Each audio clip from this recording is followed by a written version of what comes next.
जीवन हमें एक मौका देता है, इसलिए जब भी सही कॉलेज चुनने का समय आए तो सिर्फ मंगलायतन यूनिवर्सिटी आपके बेहतरीन भविष्य और सर्वांगीण विकास के लिए। I come to you, Dr. Mahesh Verma. Recently in IP University, AI assistant chatbot is introduced for admission, ease of students and make it student friendly. So आप ये बताएं कि IP यूनिवर्सिटी में रिसर्च और इनोवेशन के क्षेत्र में क्या कार्य हो रहे हैं, लेकिन उन्हें और बेहतर कैसे किया जा सकता है ताकि वो एक हम जो बात करते हैं वर्ल्ड लीडिंग यूनिवर्सिटी के रूप में दिल्ली में भी और बाहर भी आगे बढ़ सके। धन्यवाद। सबसे पहले तो मैं बताना चाहूँगा, बहुत से लोगों को एक भ्रम है कि जो IP यूनिवर्सिटी है, क्योंकि इसका नाम है गुरु गोविंद सिंह इंद्रप्रस्थ यूनिवर्सिटी, बहुत से लोग ये भी सोचते हैं कि ये प्राइवेट यूनिवर्सिटी है। ये मैं बताना चाहता हूँ कि दिल्ली सरकार की सबसे बड़ी और सबसे पुरानी यूनिवर्सिटी है। हमने पिछले साल इसकी सिल्वर जुबली बनाई है। ये सन 1998 में मदनलाल खुराना जी के टाइम पे इसका हुआ, और जब ये शीला दीक्षित सरकार आई तब ये इसकी शुरुआत हुई। और आज जो इंद्रप्रस्थ विश्वविद्यालय है उसमें 1,15,000 बच्चे आज की डेट में वहाँ शिक्षा ले रहे हैं हायर एजुकेशन में। और ये ऐसी यूनिवर्सिटी है इसके अपने कॉलेजेस भी हैं। हमारे 18 अपने कॉलेजेस हैं जिसको हम कहते हैं यूनिवर्सिटी स्कूल ऑफ स्टडीज, और उसके अलावा लगभग 115 एफिलिएटेड कॉलेजेस हैं और जो इससे जुड़े हुए हैं, और वो पूरे NCR में है, नेशनल कैपिटल रीजन में। और जितने भी नेशनल लेवल टेस्ट है, नीट है, JEE है, क्लैट है, उससे वहां आते हैं। अब क्या होता है कि जब इतनी मारामारी होती है सीटों की, तो बच्चे हेल्पलाइन के लिए फोन करते थे। हमारे यहाँ हमने 6 लाइनें इसके लिए लगाई हैं, फिर भी उसके बावजूद भी हम बच्चों का जो क्वेश्चन थे उसको नहीं। तो मैंने सोचा क्यों ना एक हम नई चीज करें।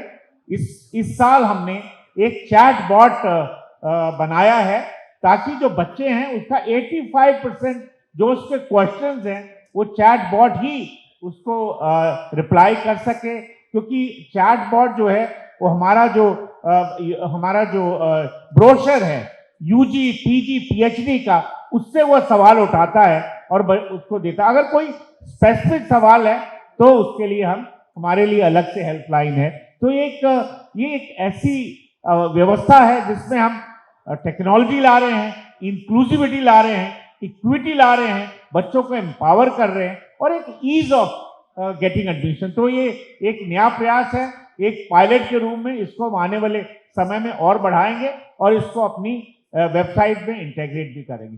दूसरा सवाल आपने रिसर्च का किया। देखिए, रिसर्च के बिना हम सरवाइव नहीं कर सकते हैं। You know, there is old adage, publish or perish. आप पब्लिश करो, नहीं तो आप खत्म हो जाओगे। और आज जो है जितनी भी रैंकिंग है, वर्ल्ड रैंकिंग है, जितनी भी नेशनल रैंकिंग है, उसमें रिसर्च, इंक्यूबेशन, इनोवेशन, स्टार्टअप, ये बहुत इसका इंपॉर्टेंस है। और मुझे इस बात से बहुत गर्व महसूस करता हूं कि हमारी यूनिवर्सिटी, जो हमारा H इंडेक्स है, जो रिफ्लेक्शन है कि how we are doing, is very high. It is 116 H index है हमारी यूनिवर्सिटी का, जो हमारी यूनिवर्सिटी मात्र 25 साल पुरानी है। और दिल्ली में 2 ही सबसे बड़े विश्वविद्यालय हैं, वो है एक दिल्ली यूनिवर्सिटी और दूसरी है IP यूनिवर्सिटी। और IP यूनिवर्सिटी दिल्ली यूनिवर्सिटी को compete नहीं कर रही है, वो उसको कम्प्लीमेंट कर रही है। बिकॉज मेरे यहाँ जो कोर्सेज हैं वो सारे प्रोफेशनल कोर्सेज हैं, मेडिसिन, लॉ, इंजीनियरिंग, आर्किटेक्चर। और मैं ये भी बताना चाहूंगा, हमारे मंत्री जी यहाँ बैठे हैं, कि हमने 2 साल पहले ऑटोमेशन, रोबोटिक्स, डिजाइन, इनोवेशन, जो ये इमर्जिंग एरियाज है, इसमें हमने कोर्सेज किया। और इसके अलावा बहुत सारे कोर्सेज हैं, यू नेम अ कोर्स और यूनिवर्सिटी विल हैव इट। अब आपने कहा कि आप रिसर्च और इंक्यूबेशन में क्या कर रहे हैं। देखिए, रिसर्च एक ऐसी चीज है जिसका हमें इकोसिस्टम बनाना होता है। जब भी कोई हमारे फैकल्टी आता है उसको हम सीड मनी देते हैं, सीड ग्रांट देते हैं कि आप रिसर्च शुरू करो। उसके बाद वो हर साल, और ये यूनिवर्सिटी देती है अपने पैसे से, कोई कहीं से बाहर से एक्स्ट्रा म्यूरल ग्रांट की बात नहीं मैं कर रहा। उसके अलावा एक हमारे इंटरडिसिप्लिनरी रिसर्च की स्कीम है कि एक या दो जो सब्जेक्ट्स हैं वो मिलके उसको हम ग्रांट देते हैं। उसको वो कोई अगर आईपीआर कोई पेटेंट बनाता है उसके हम पैसे देते हैं, वो कोई आर्टिकल पब्लिश करना चाहता है उसके पैसे देते। तो इस तरह से बहुत सारी चीजें हैं। और मैं इंक्यूबेशन के बताना चाहूंगा कि अभी हमने नीति आयोग के साथ मिलके अटल इंक्यूबेशन सेंटर स्थापित किया है, जो सेक्शन 8 कंपनी है। अभी तक हमने पिछले 2 साल में 85 सेटअप जो है वो स्थापित किए हैं। उसके अलावा हमारे पास आइडिया लैब है, हमारे पास आईपीयू आईआईएफ फाउंडेशन है, जहां यूनिवर्सिटी बच्चों को करते हैं। और यही नहीं, हमने ये भी एक स्कीम चलाई है कि जितने भी हमारे एफिलिएटेड कॉलेज हैं उनके बच्चों को भी हम स्टार्टअप के लिए, इंक्यूबेशन के लिए हम सपोर्ट करें, फाइनेंशियल सपोर्ट करें। कोई भी बच्चा, चाहे वो हमारा स्टूडेंट है या वो स्टूडेंट नहीं भी है, वो भी हमारे अटल इंक्यूबेशन में आके हम उसको सपोर्ट देंगे, प्लेस देंगे, फाइनेंशियल सपोर्ट देंगे, ताकि वो एक नया स्टार्टअप जो है स्थापित कर सके। डॉक्टर नंद किशोर गर्ग जी, आपके पास आना चाहेंगे। दिल्ली में जो निजी कॉलेज हैं, खासकर मैनेजमेंट और तकनीकी क्षेत्र में, आपको लगता है उनके समक्ष कुछ चुनौतियां हैं, और कैसे उन चुनौतियों से वो बेहतर दिल्ली की ओर अग्रसर हो सकते हैं शिक्षा के क्षेत्र? नमस्कार।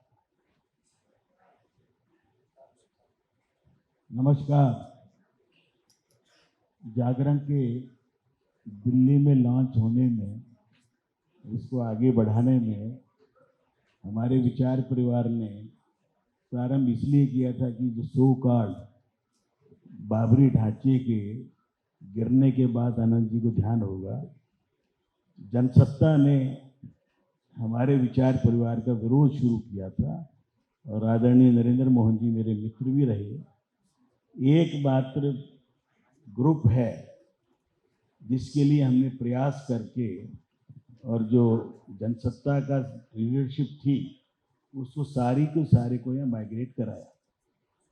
नरेंद्र मोहन जी एक ऐसे व्यक्ति थे जिन्होंने, जब मैंने कॉलेज शुरू किया, समाज का कॉलेज है अग्रवाल समाज का, 51,000 रुपये की राशि स्वयं केवल मेरी एक मौखिक अपील एक सभा में की थी, भेजे थे। ऐसे समूह को मैं अपना मानता हूँ। कुछ महेश जी बैठे, कुछ खरी खरी बातें इनको शायद चुभेंगी। निजी ये यूनिवर्सिटी बनाने के लिए जो प्रयास साहिब सिंह जी ने, खुराना जी ने किया, जिसके अंदर से रह के इस पूरे एक्ट को बनाया, शीला जी ने आके इसके नाम 300वां वर्ष चल रहा था, गुरु गोविंद सिंह जोड़ दिया। आम भाषा में आईपी ही है। पहले इंस्टीट्यूट जोड़ने का काम जो पहला जुड़ा था वो महाराजा अग्रसेन था। महाराजा सूरजमल को नेक्स्ट ईयर जोड़ा। ये जो समाजों के कॉलेज हैं, व्यक्तियों के नहीं हैं। 4 कॉलेजों ने हिम्मत की थी, गुरुद्वारा प्रबंधक कमेटी के लोगों ने परशुराम का बाद में जोड़ा। इन 4 कॉलेजों के कारण आज आईपी यूनिवर्सिटी की जो ताकत है, जो 1.25 लाख विद्यार्थी हैं, परंतु इन कॉलेजों के साथ जो व्यवहार है, केजरीवाल तो विध्वंसक था, घोषित रूप से अपने आप को डिस्टर्बर भी मानता था। वो तो रिपब्लिक डे भी ना मनाया जाए वो कोशिश करता था। तो परिवर्तन क्या हुआ, क्योंकि मैं उम्मीद नहीं करता अभी सरकार तो भी 3 महीने में बनी है। वही ऑफिसर हैं, वही लोग हैं, वही महेश जी वर्मा हमारे वीसी जो 5 साल पहले थे, वही आज है। 1 नेशन 1 हर चीज़ हो, ये आदरणीय मोदी जी का नारा है। दिल्ली के अंदर 2014 में जो चीज़ मंजूर कराई थी कि एक काउंसलिंग प्रोसेस होगा, पेरेंट्स के ऊपर कितना बर्डन पड़ रहा है, पेरेंट्स के बैठे नहीं। जितनी दिल्ली यूनिवर्सिटी की विपिन जी बैठे, प्रिंसिपल रहे, टोटल फीस, आशीष जी भी वहीं पढ़े, मैं भी वहीं पढ़ा, रेखा जी, टोटल एनुअल जो फीस है उससे ज़्यादा आईपी यूनिवर्सिटी की एग्जामिनेशन फीस है 4 टाइम्स, 4 गुना। दिल्ली सरकार की जो फीस है वो इन कॉलेजों की फीस से ज़्यादा है, डीटीयू की भी, एनईसीटी की भी, सभी। कभी सुना है आपने किसी केजरीवाल की सरकार में फीस स्ट्रक्चर इतना ज़्यादा बढ़ा दिया सरकारी कॉलेजेस का? दिल्ली कॉलेज ऑफ इंजीनियरिंग जिसका मैं चेयरमैन भी रहा, वहाँ फीस होती थी 20,000, आज 3 लाख प्लस है। ये हमारे कॉलेज जो सेल्फ फाइनेंसिंग हैं, जिसको सरकार से 1 रुपया नहीं मिलता, कमर्शियल हाउस टैक्स, कमर्शियल बिजली 15 रुपये यूनिट, कमर्शियल वाटर, सारी चीज होने के बाद सरकार की जो फीस है उससे 30% कम फीस। उसके बाद जो अच्छे कॉलेज हैं उन कॉलेजों में कैपिंग नाम कभी किसी ने सुनी हो तो बता दें, सारे यहाँ पढ़े लिखे लोग। 150 सीट खाली छोड़ दी जाए क्योंकि आपका बढ़िया कॉलेज है और घटिया कॉलेज भी चलाने हैं 7वें राउंड में, उनकी सीटें खाली ना हो जाए इसलिए आपकी सीटें नहीं भरी जाएंगी।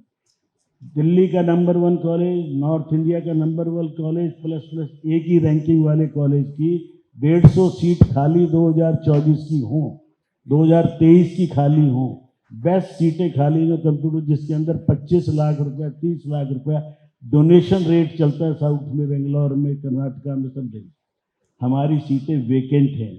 सेकेंड ईयर में भी नहीं भरी जाएंगी। नेशनल एजुकेशन पॉलिसी के अंदर स्टूडेंट सेंट्रिक है। श्रीनिवास जी बैठे, माइग्रेशन इधर से उधर खाली सीटों तो हों, नेशनल पॉलिसी का पार्ट है। मेरे यहाँ सेकेंड ईयर में जो सीट खाली है वो ना माइग्रेशन से भरी जाएंगी ना विद इन आईपी यूनिवर्सिटी से भरी जाएगी। इन प्रश्नों का उत्तर महेश जी जरा लालायक थे माइक उठाने के लिए, जल्दी है तो जरा जवाब दे दीजिए। नहीं मैं, हाँ, ये देखिए ऐसा है कि जो भी एडमिशन हम करते हैं उसमें हाई कोर्ट का डिसीजन है कि merit will not be compromise. मैं आपको बताना चाहूंगा कि हमारा महाराजा अग्रसेन नंबर 1 कॉलेज है, वो पहली काउंसलिंग में ही सारी सीटें भर जाती हैं, पहली काउंसलिंग में। फिर क्या होता है, बच्चे छोड़ के जाते हैं क्योंकि दिल्ली यूनिवर्सिटी में मिल गया, आईआईटी में मिल गया, कहीं और चले। अच्छा, एक हमारे यहाँ डायरेक्शन है, दिल्ली हाई कोर्ट का जजमेंट है, सर को पता है कि merit will not be compromise.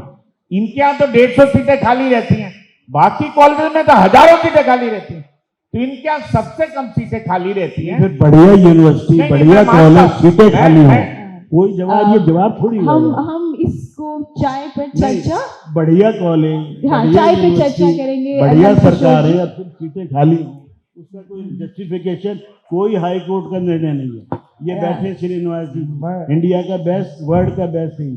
अगर 24 नंबर रैंक से लास्ट सीट के बाद खाली रहेगी तो 25 आएगी, उसके बाद 26 आएगी, फिर 27 आएगी। ये किसी सड़क पे चलते हुए गधे से भी पूछेंगे कि नंबर बाद में किसका आएगा। या धन्यवाद किशोर जी, हम पुनः आएंगे एक और सवाल लेकर आपके पास। माननीय शिक्षा मंत्री जी यहाँ बैठे हैं, जी, अगर एक कॉलेज की समस्या का हल करेंगे, मैं बहुत आदर के साथ कह रहा हूँ सर कि माननीय शिक्षा मंत्री बैठे हैं, अगर हम थोड़े बृहत्तर पर्सपेक्टिव में बात कर लें। आपने बहुत कठोरता पूर्वक अपना संदेश दे दिया। विमर्श के लिए बुलाया है, बिल्कुल। अगर बच्चों के ऊपर 30,000 रुपये एग्जामिनेशन फीस हो और दिल्ली यूनिवर्सिटी में वही एग्जामिनेशन फीस 2,000 हो, 5 साल के अंदर 6 गुना हो गई। क्यों? बजट के देखे को जांच कराएं ना आशीष जी, जो सभी कॉलेज की भी कराएं, यूनिवर्सिटी की भी, जो फंड जो आ रहा है वो कहाँ जा रहा है, कहाँ खर्च हो रहा है और कितना वो इकट्ठा हो रहा है। वो पैसा इकट्ठा करके जमीनें खरीदें नरेले में या तीसरा चौथा कैंपस बनाए। कोई ग्रांट किसी कॉलेज को 1 रुपया दी हुई, 115 कॉलेज में 1 रुपया किसी कॉलेज को पिछले 10 साल में दिया तो बताए। वो जो आदमी टोटली डिस्ट्रप्शन के लिए लगा हुआ था हेल्थ सिस्टम को और एजुकेशन सिस्टम, और उसी वही लोग फिर पुनः आपके पास आएंगे नंद किशोर जी। एक प्रश्न हम हर्ष जी से भी पूछ लें, परंतु मैं उम्मीद करता हूँ सिस्टम से और पत्रकारों से कि वो थोड़ा ऑब्जेक्टिव होकर ये बताएं कहाँ का कमी है। केवल ताली बजवाने के लिए कार्यक्रम, मुझे भी पता है, मैं यहाँ स्पॉन्सर करके आया हूँ और ये समझ के आया हूँ कि मैं कड़वी बात कहूँगा, मेरे कॉलेज को पहले भी डैमेज करने की कोशिश करते हैं, आज भी करेंगे। आई डोंट नो, जो मेरा नहीं है वो हमारा है। ये 4 कॉलेज दिल्ली के अलग है, बाकी व्यक्तियों के हैं, पर्सनलाइज फैमिलीज के हैं, पर्सनल अर्निंग के हैं। महाराजा सूरजमल श्री गुरुद्वारा प्रबंधन कमेटी के 2, परशुराम ब्राह्मण समाज के और हमारे, इन कॉलेजों के साथ आशीष जी से मैं अभी उम्मीद यूँ नहीं करता कि अभी फरवरी मार्च में। धन्यवाद, आपका पुनः धन्यवाद कहेंगे। मैं पत्रकारों से उम्मीद करता हूं कि ऑब्जेक्टिव होकर, अगर मैनेजमेंट सीट, मैनेजमेंट के ये समझ के आप सब पत्रकार हमारे पास आते हैं, प्रधानमंत्री कार्यालय से उठ के आए, इकोनॉमिक एडवाइजर सहस्त्रबुद्धे उठ के आए, अपने एक 2 नंबर कम का, परंतु मैनेजमेंट सीट भी नाम मैनेजमेंट सीट है। मैं कहता हूँ MQ हटा दो इसको, जाकर सीटें महेश जी ने ही भरनी है, मैनेजमेंट सीटें इन्होंने भरनी है। तो मैनेजमेंट कोटा कह के हमारे MLA, हमारे MP, हमारा पत्रकार हमसे क्यों नाराज कराते हो? हमसे हमारी सीटें आप ही भरिए, पर सारी भर दीजिए। इतनी कृपा करके मैं हाथ जोड़ के सबके सामने, मेरी 100% सीटें भर दे, मेरी कमी हो तो मुझे बता दे। ++A भारत सरकार से एक्रीडिशन है, ऑटोनोमस के लिए मुझे रिकमेंडेड किया गया है। अच्छा होना हमें- गुनाह है तो अच्छा होने मैं इसीलिए अपने कॉलेज से तो रिजाइन कर दिया है।